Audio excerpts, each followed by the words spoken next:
One of the common problems I've experienced, I talked to many Scrum Masters, Agile coaches, they experienced the same thing.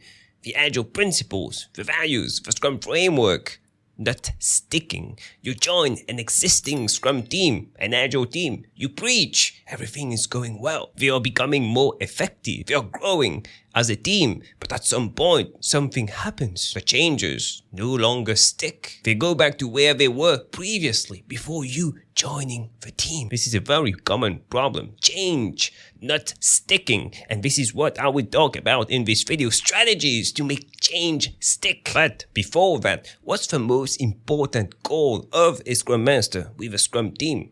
Making the team more effective, supporting the team in becoming more effective, and using the Scrum framework correctly as per the Scrum guide. Two main things that the Scrum Master needs to do. And the Scrum Master needs to ensure that when they leave the team, or when they are not here on leave, or they are looking at another team, the team needs to still be effective. They shouldn't be relying on the Scrum Master to make them effective, to use the Scrum framework. No, they should be self-managed, have the skills, experience, knowledge, the tools, so that they can do that themselves without the need of a Scrum Master. That's what we call a mature, agile team. And this scenario can't happen if you don't know how to make change stick as a Scrum Master or an Agile coach. Now, change is a vast topic. There's different methods that you can use to make change stick. Popular methods like the Kotter's 8 Steps model, the ATKAR model. These are popular models that people use across the world to make change stick. But we don't have time to talk about these models, popular models, in this video. There's tons of information online. Go watch other videos, go read books, articles on these models. Here today, I want to share strategies,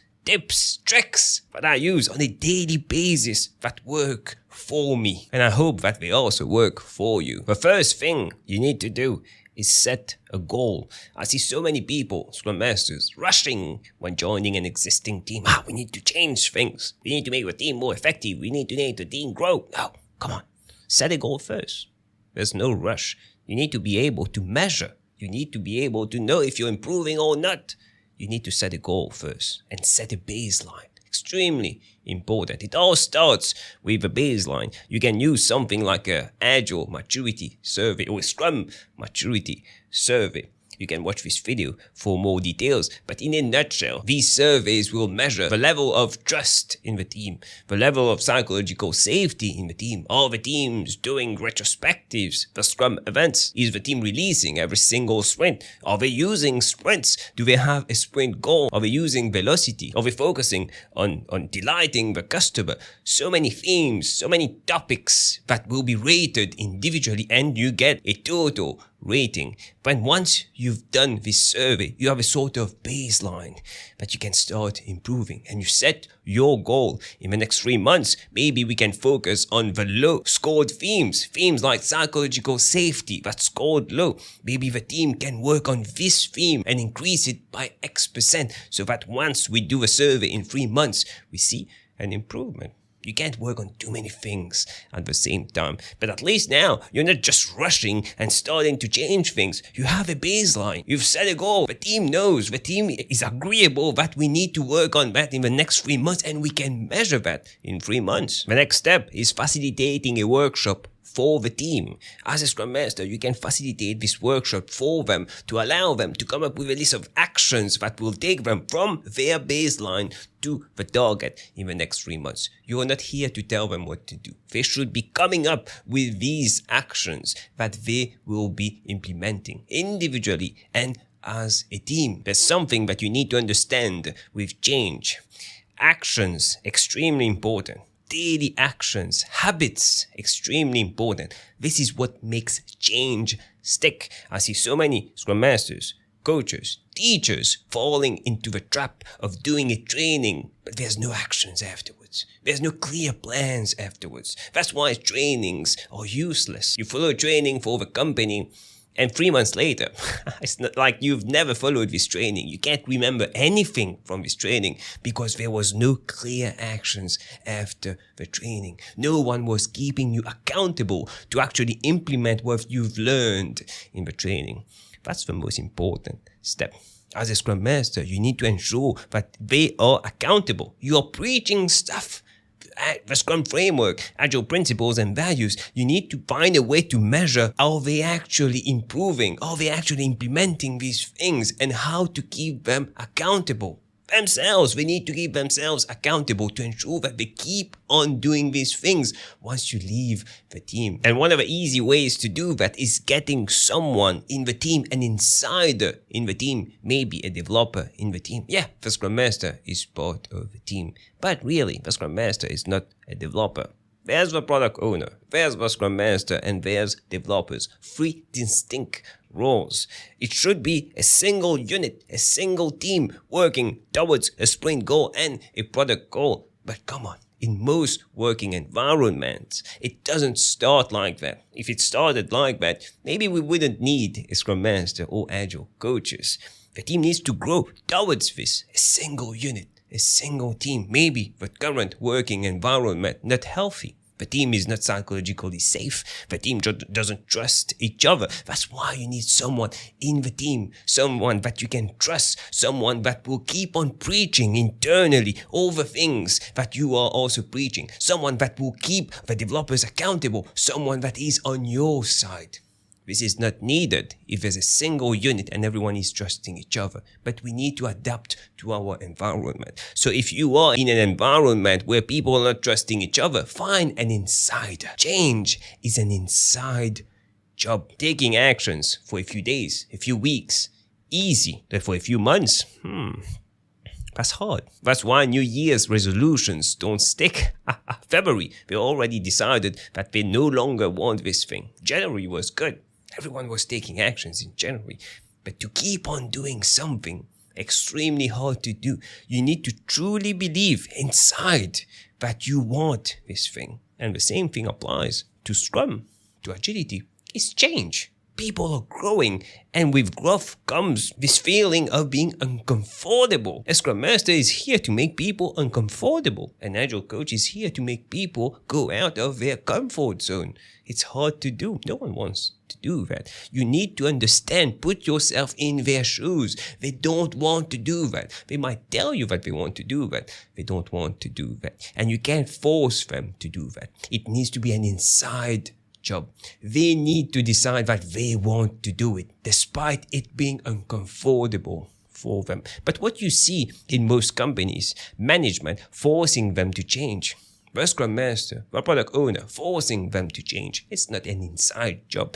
Obviously, it won't stick. Processes, methods, techniques, structures, models, practices, extremely important. These are basically the actions that people need to take. But the why, for me, is the most important part. Most people miss that. They talk about the practices. Yeah, you need to do the daily scrum. You need to do retrospectives. You need to release every single sprint. You need to have a good, healthy product backlog. Why? Why do we need to do all that? Focus on the why first. I see many Scrum Masters or even teachers going directly into these practices. You need to do these things. Not spending a lot of time on the why. You should spend an extreme amount of time on the why and ensure that they truly understand why they need to do something and what's in it for them. Once they get that and they start implementing it and they start seeing the benefits, they will keep on doing this thing, and this is where change will stick. That's the most important part. I don't care about all the practices, all the structures, all of these things. No, nothing works if you don't have this in their mind. This shift in mindset, what's in it for them. That they see the benefits, and the benefits supersede the feeling of discomfort that they will be getting. Extremely hard to do, but once you get this part, change will simply stick. Any change will stick. Another mindset that you need to implant in their mind is that failure is okay. Failure is fine. And it all starts first with environment. They need to be in an environment where the managers, their stakeholders, directors believe that failure is okay. And once you have that, you can put that in the team, this mindset in the team. When we are changing, going out of our comfort zone, we are experimenting with something.